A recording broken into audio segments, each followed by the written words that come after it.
Vamos a comenzar con la charla de hoy. Bueno, algunos me conocen, otros no tanto, así que primero me presento. Yo soy Pablo Joan Batista, que estoy a cargo de la gerencia técnica de Legatec. Y bueno, Legatec es una empresa de servicios que brinda soluciones y productos químicos para la industria de la construcción, tanto para la construcción como para el mantenimiento y reparación de estructuras.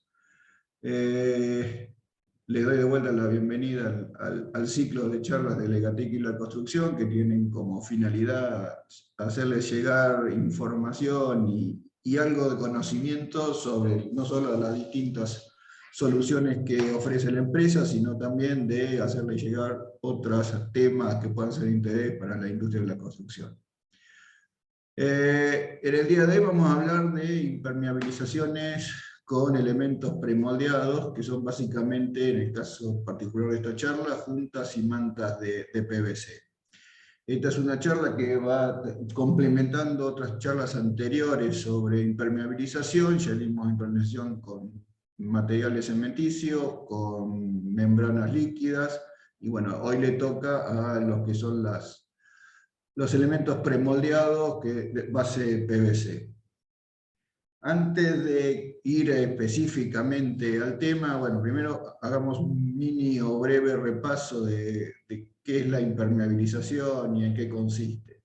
Entonces, básicamente, cualquier tema de impermeabilización es una acción de colocar un sistema que nos aísle o nos proteja de cualquier filtración o penetración de líquidos u otros fluidos hacia el interior o exterior de una estructura.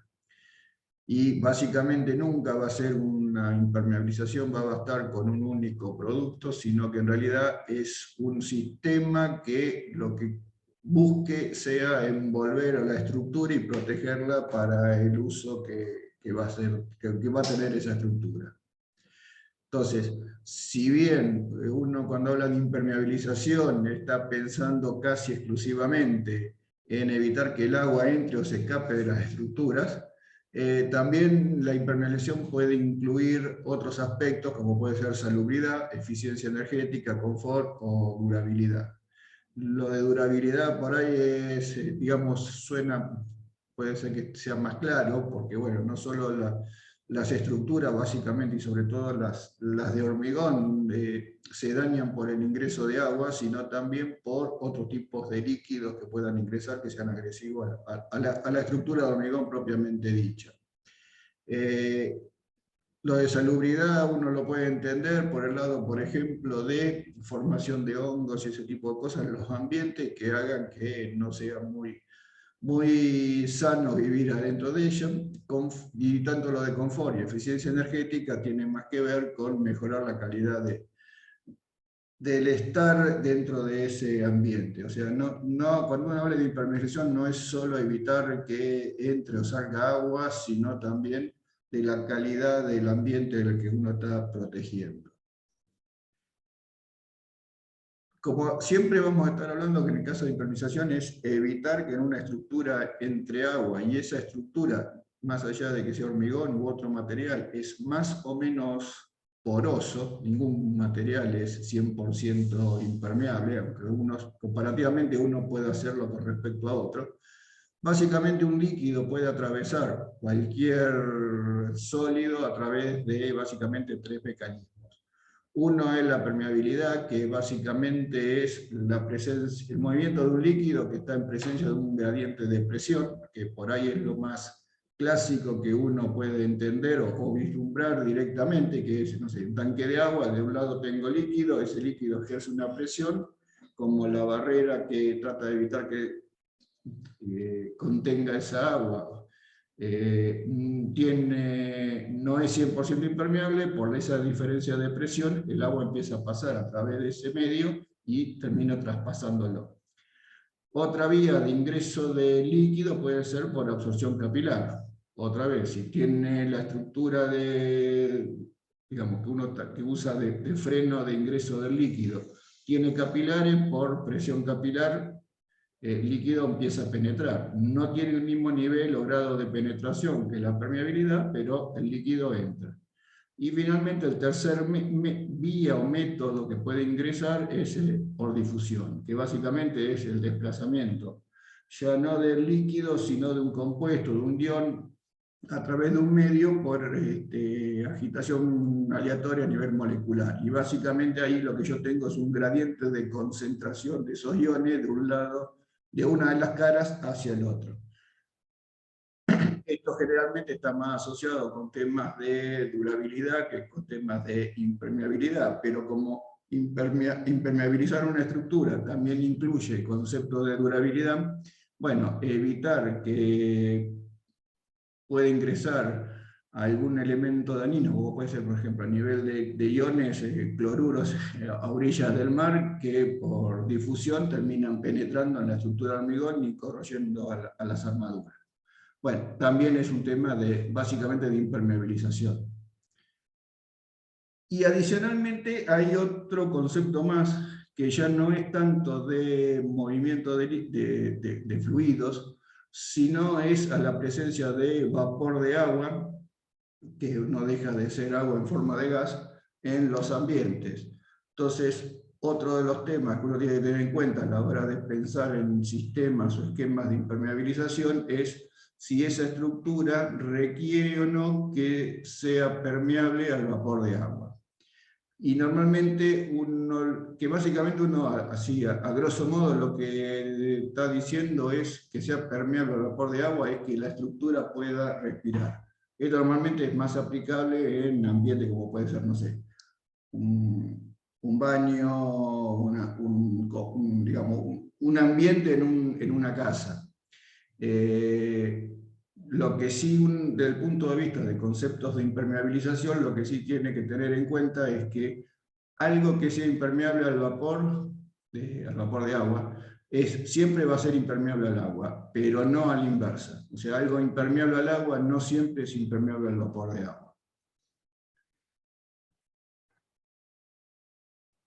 Habiendo visto así muy rápidamente las distintas formas o vías por cual puede entrar un líquido de un lugar al otro, después el siguiente paso es entender, bueno, qué tipo de barrera es la que yo estoy tratando de armar o preparar o construir para evitar el flujo de agua. Entonces, puede ser que esa necesidad sea de tener digamos, de detener a ese flujo de forma permanente, caso típico, no sé, un tanque de agua. Yo no quiero que el agua que está dentro del tanque se me vaya por las paredes. Pero también puede ser por, digamos, una barrera de tipo temporal, donde el ingreso de agua no es, o el contacto con el agua o con el líquido no es permanente, sino es, digamos, es corto en el tiempo, como puede ser el caso de la lluvia por viento, o por ejemplo el caso de contacto con aguas subterráneas, sobre todo el caso de napas, que puedan subir y bajar, entonces no está siempre esa barrera en contacto con agua en forma permanente. Y la otra cosa que uno tiene que tener en cuenta es dónde va a poner o dónde quisiera poner la barrera que impermeabiliza esa estructura. Y normalmente uno habla de activo o positivo cuando la barrera la interpone entre el flujo y la estructura que quiere impermeabilizar, o pasivo o negativo cuando está en la dirección del flujo. Normalmente uno lo que trata es que esa barrera esté o que sea activa. ¿Por qué? Porque siempre es más eficiente la acción de una barrera impermeable en contacto directo con lo que quiere impermeabilizar que en el sentido inverso. Ahora, no siempre se puede. Si yo hice una estructura, caso típico, no sé, un sótano que no le puse nada, ningún sistema de impermeabilización cuando lo construí y al poco tiempo empiezo a tener problemas de filtraciones de agua, bueno, no tengo más remedio que hacer la impermeabilización desde el lado negativo. ¿Por qué? Porque no puedo volver a excavar alrededor de la estructura para hacer esa barrera. Y si bien uno acá está pensando en última instancia, tengo una caja y a esa caja la quiero proteger para evitar que ingrese el agua, esa caja no es una caja, digamos, continua, sino que además está constituida por una serie, en mayor o menor medida, de juntas, sobre todo de juntas, sean tanto de dilatación o de movimiento o juntas constructivas. Y normalmente ese es un aspecto dentro del sistema o esquema de impermeabilización que uno quiere armar, que normalmente no se tiene demasiado en cuenta. La barrera que yo tengo que armar no solo tiene que cubrir todos los aspectos que mencioné anteriormente, sino además adaptarse al movimiento de esas juntas que vaya a tener en el futuro la estructura. Y a veces termina siendo más determinante el tratamiento o no de esa junta que de todo el sistema de impermeabilización que yo haya ideado y colocado en esa estructura. Entonces, un poco resumiendo, cualquier proyecto, digamos, que uno quiera hacer de impermeabilización, lo que tiene que tener en cuenta, entre otros aspectos, pero básicamente lo más importante es la tipología estructural, o sea, qué es lo que yo quiero impermeabilizar, si esa estructura va a tener o no un tránsito, por ejemplo, caso típico, no sé, una terraza. Si yo quiero impermeabilizar una terraza, tengo que tener en cuenta que si esa terraza va a ser transitable o no va a ser transitable.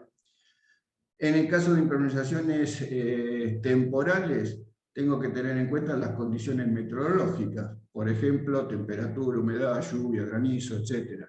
No es lo mismo, por ejemplo, tomando como ejemplo la lluvia, tener que impermeabilizar por lluvia, por ejemplo, supongamos una vivienda en Misiones que, no sé, que en Neuquén. La cantidad de lluvia, y no solo la cantidad de lluvia en milímetros caídos, sino en la intensidad de esa lluvia, es completamente distinta, con lo cual un sistema puede andar bárbaro para un nivel de lluvia determinado y para otro no alcanza. Una cosa muy importante que uno tiene que tener en cuenta, además, es la calidad y el tipo del sustrato. ¿Por qué? Porque todos estos sistemas o métodos o esquemas de impermeabilización van a estar colocados sobre una superficie. Si la superficie no es buena, naturalmente y difícilmente que el sistema de impermeabilización funcione adecuadamente. Lo mismo pasa con el nivel o grado de movimiento que vaya a tener la estructura. Si la estructura está en una zona sísmica, por ejemplo, va a tener un nivel o grado de movimiento comparativamente, el día que le toque tener un sismo, ¿no? Pero digamos, comparativamente con un lugar, con la misma vivienda o estructura en un lugar no sísmico, que hace que yo tenga que tener en cuenta eso como condición casi de borde, casi sine qua non, más importante que la estructura misma. Bueno, si esa estructura si ya está construida, si hay mucho nivel de fisuración, etcétera. Y lo mismo pasa si necesito como un dato particular que ese esquema de impermeabilización que esté armando o proyectando tenga algún requerimiento de resistencia química o mecánica. Lo mismo que si lo voy a proteger o no lo voy a proteger, las juntas que les mencioné anteriormente y sobre todo, al final de todo, la calidad de la aplicación. Sistemas y esquemas de impermeabilización hay muchísimos, algunos mejores, otros peores, todo depende también qué es lo que quiera realizar, pero yo puedo armar el mejor sistema de impermeabilización con materiales muy particulares, muy específicos, pero si no tengo una mano de obra calificada para el tipo de solución que yo estoy tratando de aplicar, lo más probable es que no funcione. Con lo cual, bueno, la solución al final de cuentas no funciona. O sea, también hay que tener muy en cuenta a la hora de proyectar un esquema de impermeabilización qué calidad de mano de obra voy a tener para hacerlo. Y a modo de, bueno, y finalmente, entonces, fíjense ustedes que no estoy hablando de un producto, sino estoy hablando de un sistema de impermeabilización, va a incluir la preparación del soporte, las distintas capas impermeabilizantes, más allá de qué materiales sean, la protección que vaya a tener, el sellado de juntas. Y en función de lo que les mencioné antes, del nivel de movimiento esperado de la estructura y demás, definir si voy a usar una impermeabilización rígida o una impermeabilización elástica. Normalmente los sistemas rígidos van a ser un poco más económicos que los elásticos, pero eso es válido siempre y cuando al movimiento relativo que espere tener en esa estructura. ¿Por qué? Porque normalmente los sistemas rígidos son menos elásticos, valga la redundancia, o tengan menos elasticidad que los otros esquemas, con lo cual a la misma magnitud de movimiento de la estructura, uno funciona bien y el otro se va a fisurar. Desde el punto de impermeabilidad o de impermeabilización, los dos sistemas son igualmente impermeables, digamos, para los mismos niveles de presión por permeabilidad, los dos van a funcionar igual, o sea que por ahí no voy a tener ninguna diferencia. Ventaja de los sistemas rígidos en general es que siempre van a estar unidos a la superficie porque básicamente son materiales similares al sustrato al que estoy impermeabilizando. ¿Cuál es uno de los problemas relativos justamente a eso del concepto de rígido y elástico? Bueno, que si se fisura el soporte, el sistema rígido también se va a fisurar. O sea, la capacidad de movimiento es mucho menor. Para que tengan una idea, digamos, entre un sistema rígido, que puede ser membranas cementicias, es del orden de la 10ª parte de lo que puede soportar contra, por ejemplo, una membrana de PVC, que es el tema que vamos a hablar hoy. Pero bueno, todo depende del nivel de movimiento esperable que vaya a tener la estructura. Independientemente de cuál sea el esquema que nosotros finalmente decidamos aplicar, todos en general van a tener las mismas condiciones a la hora de ejecutar el trabajo de impermeabilización. Que el soporte esté liso, limpio y firme, que toda fuga de agua que exista previamente en la estructura sean reparadas. Ninguno se pueden aplicar cuando esté lloviendo o cuando se prevea que vaya a llover en las próximas horas de colocado el material. No se puede aplicar con acumulaciones de agua. Todas las juntas de expansión deben ser tratadas aparte, o sea, previamente a colocar o aplicar el esquema de impermeabilización definido. Todos los detalles tienen que estar bien diseñados. ¿Qué son detalles? Y los clásicos, por ejemplo, en una terraza puede ser la resolución de la unión del piso con un embudo de desagüe, todo lo que sean caños pasantes o estructuras pasantes, ese tipo de cosas son lo que uno habla de detalles. La unión entre dos superficies, una vertical y una horizontal, esos son los, digamos, cuando hablo de detalles, esos son los tipos de detalles que uno tiene que pensar antes de ejecutar la obra de impermeabilización. Lo mismo que si voy a tener daño mecánico, es prever antes qué cosa tengo, con qué voy a protegerlo, y todas las fisuras hay que tomarlas como juntas de construcción. Como les fui medio mencionando anteriormente, sistemas de impermeabilización o esquemas de impermeabilización se pueden hacer con una gran variedad de materiales. Pueden ser membranas cementicias, pueden ser productos o soluciones asfálticas, pueden ser membranas líquidas aplicadas en frío, como pueden ser las acrílicas o el poliuretano, o aplicadas, digamos, en caliente, como puede ser la poliurea. Y además están lo que yo puse acá como láminas sintéticas de PVC, que es otra forma más u otra forma de poder hacer impermeabilizaciones, y es un poco el tema del que vamos a hablar ahora un poquito más en especial. Básicamente, cuando uno habla de elementos premoldeados de PVC, se refiere conceptualmente a dos tipos de soluciones para impermeabilización. Uno es lo que uno llama láminas o mantas de PVC, que no deja de ser como una sábana gigante, y los otros son perfiles ya preformados de PVC para específicamente el sellado de juntas de hormigón. Comencemos entonces primero con las mantas de PVC y después pasemos a las bandas de PVC.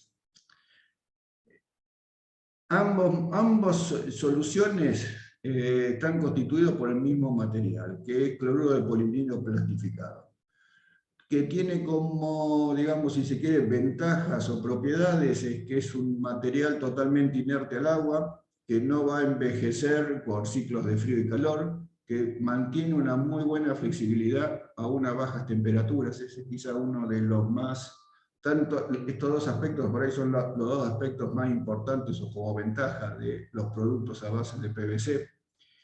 Según el uso, pueden ser también resistentes a rayos ultravioleta. Como trabajan de forma independiente con respecto a la estructura que están protegiendo, no se dañan por el movimiento de las estructuras y tampoco se van a ver afectados por la existencia de fisuras o rajaduras que existan o que puedan aparecer después. Según la necesidad, en el caso particular de las mantas de PVC, se comercializan entre 0,8 y 1,4 milímetros, esas son digamos, los espesores más habituales. Para usos particulares, pero que ya son mucho más específicos, como puede ser, por ejemplo, el tema de impermeabilización de túneles, se suelen usar mantas de PVC de mayor espesor, del orden de 2 milímetros o más, pero digamos normalmente de 2 milímetros. Pero para los usos más habituales, digamos, en túneles no hay, comparativamente, como puede ser otro tipo de estructuras, no es lo que más casos se van a presentar a diario. Entonces, en los que sí se presentan más a diario, entre 0,8 y 1,4 cubren casi todas las otras necesidades. ¿Cuáles son esas necesidades que puede cubrir una impermeabilización con mantas de PVC? Bueno, todo tipo de cubiertas planas, o abovedadas o inclinadas, sótanos, jardines sobre nivel, tanques de agua, fundaciones de edificios. No sé si la pueden ver, a ver, voy a mostrar. Esto sería un ejemplo de manta de PVC. Fíjense ustedes que es digamos, bastante flexible, ¿no? Puedo moverlo, es como una lona, digamos, aunque no es lona, pero funciona como una lona. Acá les puse un poco cuáles son las características técnicas de una manta de PVC, en particular la que comercializa Legatec, pero en general todas las mantas de PVC cubren estos mismos requerimientos. Y lo que por ahí quiero que noten más es, por ejemplo, lo que yo les decía, porcentaje de elongación tiene 200% mínimo de elongación. La verdad que para lo que son los movimientos de cualquier estructura, tener 200% de elongación es digamos, casi una exageración, pero digamos, les da una idea de la capacidad de movimiento que puede absorber una manta de PVC. Y la otra cosa que les quería mostrar en particular, donde dice comportamiento a baja temperatura, ensayos hechos a menos 20 y 40 grados, da satisfactorio. Que da satisfactorio quiere decir que después de haber hecho el ensayo se vuelve a evaluar la calidad de la manta y no sufrió ningún tipo de deterioro. Veamos algunas cosas o algunos aspectos que por ahí es más importante a la hora de conocer un poco más sobre mantas de PVC, que tienen que ver o que están relacionados con la colocación de este material. Desde el punto de vista de la superficie de apoyo, o sea, donde vaya a apoyarse la manta, tiene los mismos requisitos que cualquier otro sistema de impermeabilización. Básicamente que esté limpio, sin aristas ni bordes cortantes, sin polvo, o sea, que esté firme y limpia la superficie. Por ahí, a diferencia de algún otro esquema, es el tema de que esté libre de asfalto, básicamente porque los asfaltos tienen solventes y sí, los solventes pueden terminar dañando un poco a la manta, y en esos casos, si no hubiera más remedio que hubiera asfalto en la superficie del sustrato, bueno, se recomienda separar o aislar a la manta del sustrato poniendo una lechada de cemento, un folio de polietileno, un geotextil, alguna cosa que sirva de barrera entre el sustrato y la manta. ¿Por qué se puede hacer esto? Porque la manta siempre va a trabajar en forma flotante. Los únicos puntos de donde está agarrada la manta es en el perímetro de la superficie que yo voy a impermeabilizar, perdón. Y obviamente que después tengo que sellar con todos los bordes como para generar un sistema estanco. Como la manta, a ver, si quieren para hacerse una imagen grosera, pero que pueda servir de ejemplo, es como que yo estoy poniendo en el tacho de basura la bolsa nueva, que yo la estoy colgando básicamente de los bordes superiores, pero el resto de la bolsa queda bailando suelta. O sea, conceptualmente así funciona una manta de PVC. Como la manta de PVC no puede venir en paños tan grandes como la superficie total de la que voy a impermeabilizar, normalmente esto viene como puede venir, no sé, el mantel, con lo cual en algún momento yo voy a tener que unir paños de mantas de PVC uno con el otro. Eso se hace siempre, y siempre se va a hacer, o mediante soldaduras con aire caliente. Y básicamente el concepto, que esto vale independientemente de si la manta se está colocando en forma horizontal o en forma vertical, siempre se realiza con solapes y haciendo básicamente la soldadura en 3 pasos, que es el borde interno para acomodar los paños, la unión de solape y el remate al borde exterior. En cualquiera de los casos, ahora les voy a mostrar algunos casos particulares porque tienen alguna singularidad cada uno, pero conceptualmente la soldadura siempre se va a hacer del mismo modo. Si estamos hablando que yo quiero impermeabilizar con manta de PVC, por ejemplo, un tanque de agua, vale un poco lo que les decía anteriormente. Yo voy a colocar a la manta tratando de formar en el interior del tanque como una bolsa de contención. ¿Dónde va a estar agarrado? Va a estar agarrado o fijado mecánicamente de las paredes, o sea, del borde superior del tanque, y puede ser según la altura, y eso tiene que ver un poco con el peso mismo de la manta de PVC que después vaya a quedar colocada, la puedo hacer mediante tornillos aplicados con tacos plásticos, y si ya la altura es un poco mayor, o sea que por un tema de peso, normalmente lo que uno hace es colocar un fleje en el borde superior de donde está fijado con tornillos la manta, y después obviamente la unión del fleje con la manta se llena con un sellador de poliuretano como para evitar que por ahí pueda haber algún tipo de pérdida.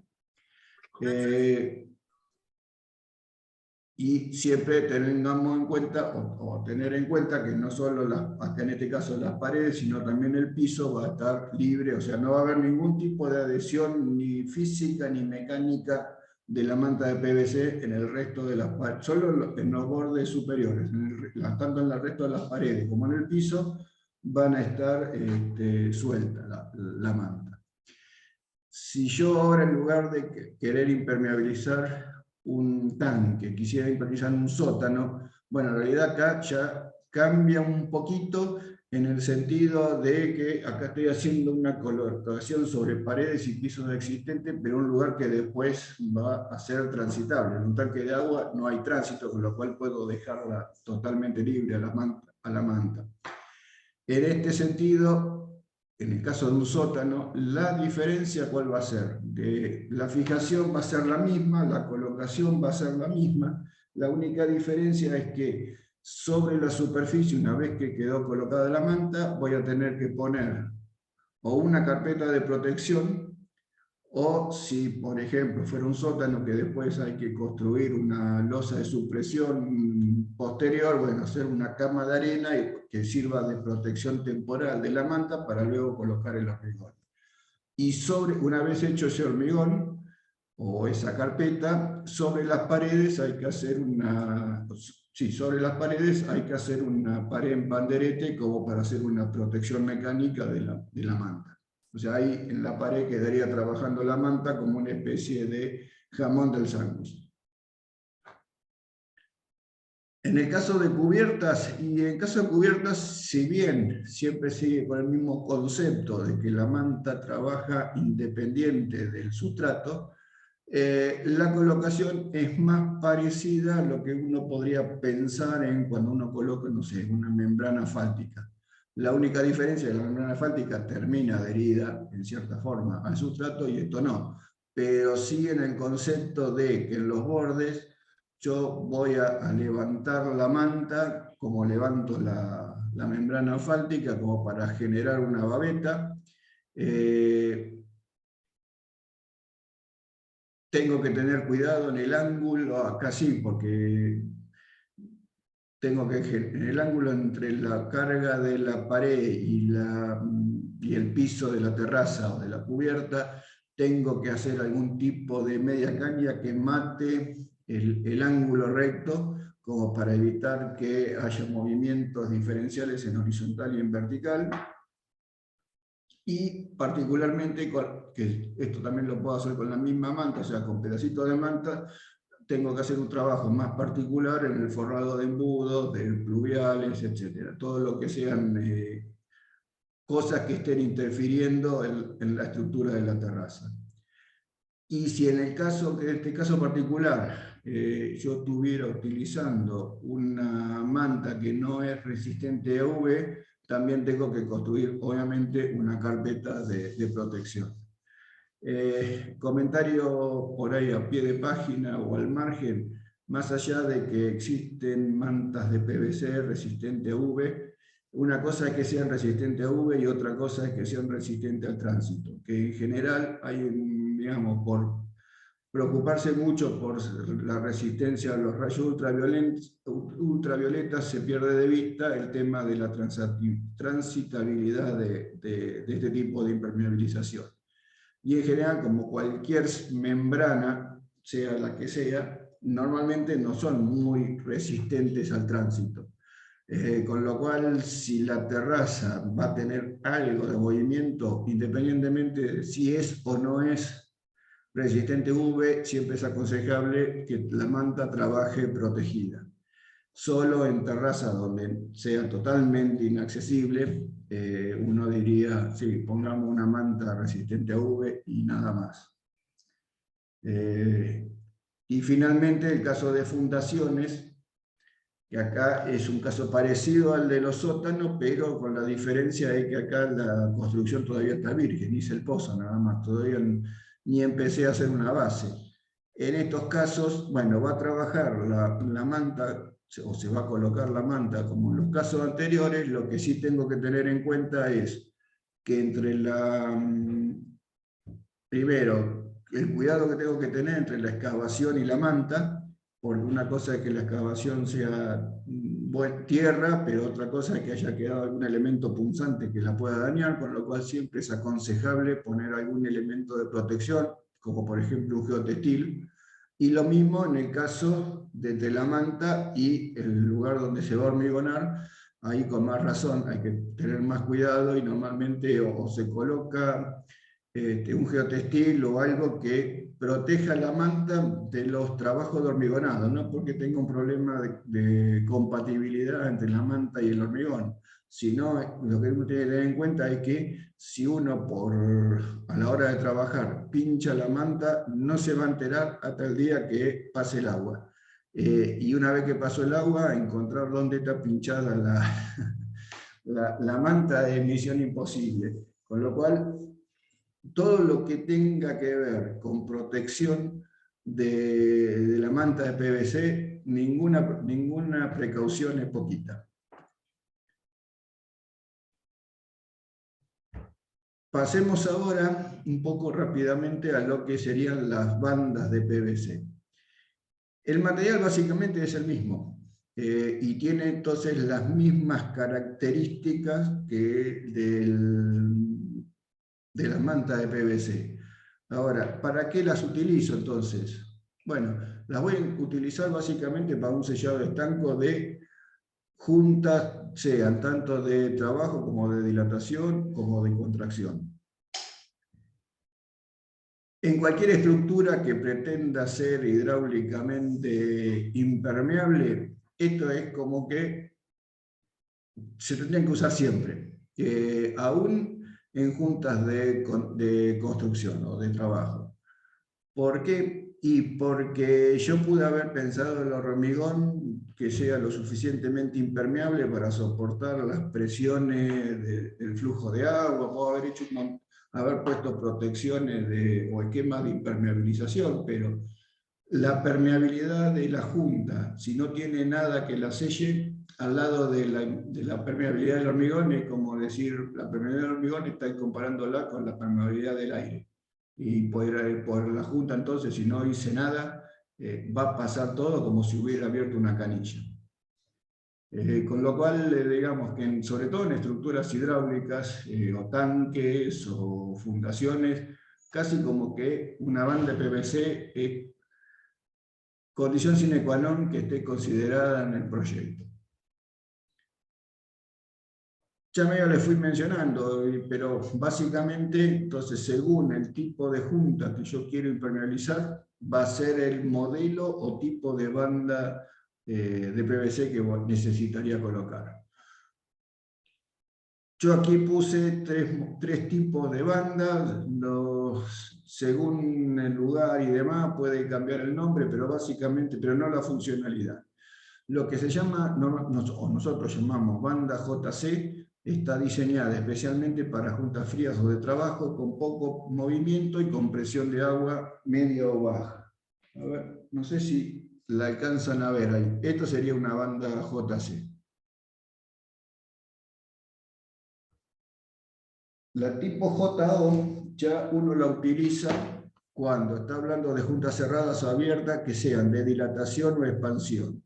Fíjense ustedes que a diferencia de la JC que tiene el bulbo central, lo tiene lleno, acá tengo un bulbo central que está vacío, es como una manguerita, hablando mal y pronto. Esto es lo que permite que justamente la junta se mueva cuando tenga que moverse. Y obviamente, como juntas de dilataciones necesitan más presiones, bueno, son aptas para presiones de agua de mediana a alta. A ver si la alcanzan a ver, acá tienen un modelo de banda JO. Fíjense usted, este es el bulbo central que les estaba mencionando. Y esto es lo que tiene que quedar en la junta. El resto, lo que son las alas, van a quedar embebidas adentro del hormigón. Y finalmente está el modelo de tipo banda JE, que es para juntas de construcción, que a diferencia de la JC, es cuando uno está esperando que, a ver, uno la pone del lado exterior de la estructura y del lado que va a ingresar el agua. Normalmente estos se ponen en bases de fundación, ese tipo de cosas. Pero igualmente las dos más habituales son las tipo JC y la JO. A la hora de decidir qué tipo de banda uno tendría que utilizar, bueno, lo primero que tiene que decidir es el ancho y el modelo de banda que uno necesita, un poco en función de lo que decíamos recién. Si qué tipo de junta es la que yo quiero sellar o impermeabilizar. El segundo es cómo la voy a colocar en relación con la armadura y el encofrado, cómo la voy a agarrar. Y la otra cosa que normalmente no se tiene en cuenta es cómo se van a ejecutar las soldaduras. Entonces, empecemos ahora viendo un poco cómo sería el proceso para poder elegir la banda de PVC adecuada.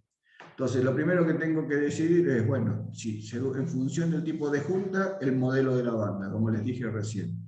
El segundo punto es definir cuál es la dimensión de esa banda. Suena medio loco, pero en realidad uno lo que está buscando cuando va a poner una banda de PVC, más allá del tipo de junta que esté mostrando, es, si ustedes ven en este croquis, la línea partida en colorado, es el movimiento que estaría obligando a hacer que haga el agua si quiere ingresar. Entonces, si yo elijo una banda que es demasiado corta, esta el circuito que haga el agua va a ser mucho más rápido, y entonces va a tener más probabilidades de ingresar que si el ala de la banda es más largo, porque le estoy haciendo hacer un recorrido mayor. Y esto es lo que asegura la impermeabilización de la junta. Entonces, uno puede decir, bueno, pongo cualquier banda. Bueno, en realidad los reglamentos y las normas fijan algunas condiciones que tiene que cumplir la banda para decidir si es la banda indicada o no al momento de definirla. Lo primero es el ancho que tiene que tener la banda. El ancho es, acá en el croquis lo que está marcado como W. Entonces, para este ancho yo tengo dos condiciones. Un ancho mínimo, que es para lograr un anclaje mínimo en el hormigón, que es básicamente, o debe ser, mayor a 6 veces el agregado más el ancho de la junta. Un ejemplo, si yo tengo una junta de 2,5 centímetros y un tamaño máximo del agregado de 19 milímetros, el ancho de la banda mínimo tendría que ser de 14 centímetros. Pero tampoco puedo poner un ancho, porque digo, bueno, me cubro con el ancho mínimo y pongo cualquier ancho, no me importa si es una exageración. Bueno, no, en realidad me limitan el ancho con un máximo que es menor de T. T básicamente es el espesor del hormigón o de la sección de hormigón que estoy tratando. Entonces, si el ancho o el espesor de la estructura es de 15 centímetros, la banda no puede ser mayor de 15 centímetros. Eso para asegurar que tenga un adecuado, que cumpla con lo que les mencioné anterior, ese circuito de agua, y además tenga buen anclaje al hormigón. Las otras dos cosas que digamos, importan a la hora de la selección de la banda es la distancia mínima que tengo que tener entre la banda y la armadura, que es esto que está acá señalado como X, que tiene que ser mayor a 2 veces el tamaño máximo del agregado, y la otra cosa es la distancia de la ubicación de la banda a el borde, digamos, o a la superficie del hormigón, que tiene que ser, esa separación tiene que ser mayor a la mitad del ancho de la banda, básicamente. Con lo cual, si quieren, como regla mnemotécnica, uno puede decir que si uno tiene un espesor de pared de 30, la banda no tiene que ser más grande de 15. Pero bueno, estos son como los requisitos básicos para poder decidir exactamente o correctamente, más que exactamente, cuál sería el tamaño de la banda que uno necesita colocar. Y el otro tema, digamos, importante es cómo coloco la banda, porque es bastante habitual, o a mí me ha pasado de ver bastantes veces, que después que sea hormigonado la banda aparezca en cualquier lado o no aparezca. Y si no aparece en cualquier lado, o sea, si no está intersectando a la junta, la banda no funciona y gastamos plata de más. Lo primero es, más allá de el tipo de banda de PVC que estemos colocando, lo primero que tengo que hacer es que yo tengo que atar o sujetar a la banda tanto a la armadura como al encofrado. A la armadura la voy digamos, atar con alambre directamente. Desde el borde donde tiene que estar posicionada la banda, la pincho con alambre y la ato a la armadura. Y del otro lado, donde va a quedar digamos, el alma de la banda, en contacto primero con el aire, esperando el hormigón de segunda etapa, bueno, normalmente lo que se hace en los tipos JC, se pone un encofrado que deje libre al alma de la banda, se llena, y una vez que se llenó, se saca eso y se vuelve a realizar el mismo proceso del otro lado de la banda, como para hacer el hormigón de segunda etapa. En el caso de la JO, se me pueden dar dos situaciones. Conceptualmente voy a hacer lo mismo. Del lado que voy a hormigonar primero, voy a atar a la banda una vez que está posicionada la armadura, y después, según si esa banda JO va a funcionar como una junta de construcción o de dilatación, el esquema de hormigonado puede ser distinto. Si va a trabajar como junta de construcción, lo que hago es lo que se ve en el esquema superior, que es ubico una de las alas de la banda en posición, doblo a la banda, la fijo al encofrado, hormigono, cuando terminé de hormigonar, saco el encofrado, acomodo la otra ala, la ato y hormigono en segunda etapa. Y si va a funcionar como junta de dilatación, el proceso es igual que en el caso de la JC.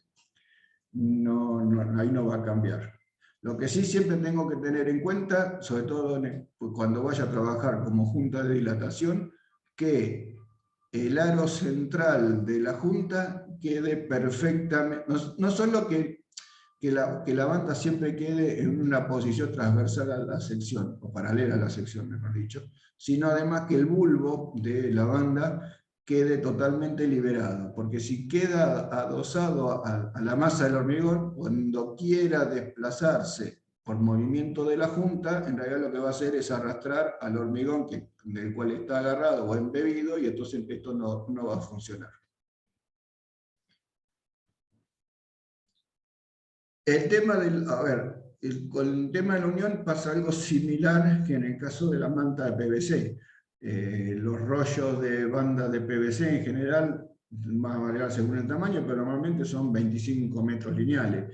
En algún lado voy a tener que hacer algún tipo de unión o de soldadura entre dos rollos. Normalmente, a diferencia de lo que es la manta de PVC, la soldadura de una banda se hace por una soldadura térmica, que básicamente es un elemento, digamos, una planchuela de cobre que se calienta, se unen los dos extremos, se pone la planchuela en el medio hasta que empiece, obviamente caliente, entre 180 y 200 grados, que empiece a derretir la superficie, las dos superficies de las bandas. Cuando ya se empezaron a derretir, se saca la planchuela o se retira la planchuela y se unen firmemente los dos sectores hasta que queden pegados una vez que enfrían. Siempre igualmente, una vez que uno hizo esa unión, y se enfrió la unión, hay que verificar la eficacia de la soldadura. O sea, si uno trata de estirar los dos tramos unidos y ve que queda espacio de aire o tiene tendencia a despegarse, eso no es una buena soldadura, y si no es una buena soldadura, definitivamente lo que va a pasar es que no esté funcionando como junta water-stop el día que tenga que trabajar como junta water-stop. Con lo cual la recomendación ahí es volver a realizar la soldadura.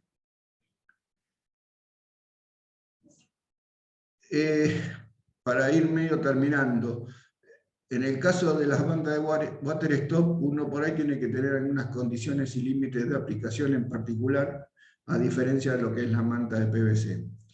Lo primero es que no estén en contacto con selladores o pintura a base de asfáltico, es lo mismo, o sea que nunca se les ocurra sellar una junta que se colocó una water stop con un sellador asfáltico y menos en caliente.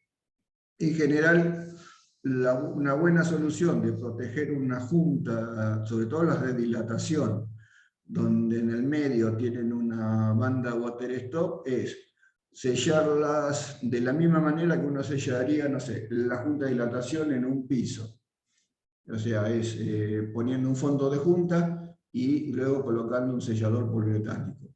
A diferencia de lo que sería el caso que les mencioné recién, como acá de una de las dos caras voy a tener contacto permanente o casi permanente con agua, bueno, del lado exterior, o sea, el que está en contacto con aire, se puede sellar con un sellador poliuretánico convencional, y por el lado del que está en contacto con el agua, utilizar un sellador poliuretánico que sea hidroexpansible. Cosa que cuando entró el agua en contacto, el sellador se va a expandir, va a terminar de sellar perfecto porque se hincha, entonces sella mucho más y no solo va a proteger a la banda water stop de cualquier intrusión de cualquier material que no sea deformable, sino además le va a ser una protección adicional desde el punto de vista de impermeabilización. Y una cosa muy importante que a veces se pierde de vista es que hay que tener, digamos, un poco de cuidado o de por lo menos de precaución en el momento de dosificar y colocar el hormigón. ¿Por qué? Porque acá no se olviden que yo estoy dejando en el sector donde voy a hormigonar digamos, como si fuera una especie de planchuela rígida. Si el hormigón no está bien diseñado o no está bien colocado, probablemente debajo del ala de la water stop no quede el hormigón debidamente compactado. Y si no queda debidamente compactado, la permeabilidad del hormigón en ese sector es como nula. Y si es nula, la water stop es como que estuvo además puesta de más, valga la redundancia. Con lo cual hay que tener bastante más precaución al momento del colado del hormigón, de cómo se coloca y se compacta el hormigón alrededor de la banda. Bueno, eso ha sido un poco la presentación del día de hoy. Los dejo para que me hagan las consultas que crean pertinentes, así que bueno, los escucho.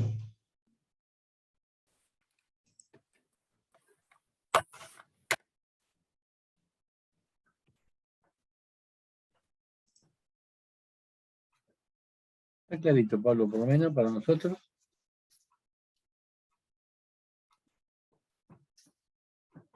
Bueno, si no hay preguntas, les agradezco a todos por participar en la charla de hoy. Les comento que en los próximos días vamos a estar subiendo esta charla al canal de YouTube de Legatec, con lo cual van a poder ver esta charla y también, si es de su interés, alguna de las charlas anteriores. Y bueno, invitarlos a la próxima charla de este ciclo, que va a ser el tercer miércoles del mes de octubre, que ya le va a llegar la invitación del temario. Así que bueno, gracias por su atención, por el tiempo que me han dispensado y bueno, nos vemos en la próxima charla del mes que viene, si es de su gusto. Que tengan buenas tardes. Pablito, gracias. Hasta luego. Alejo.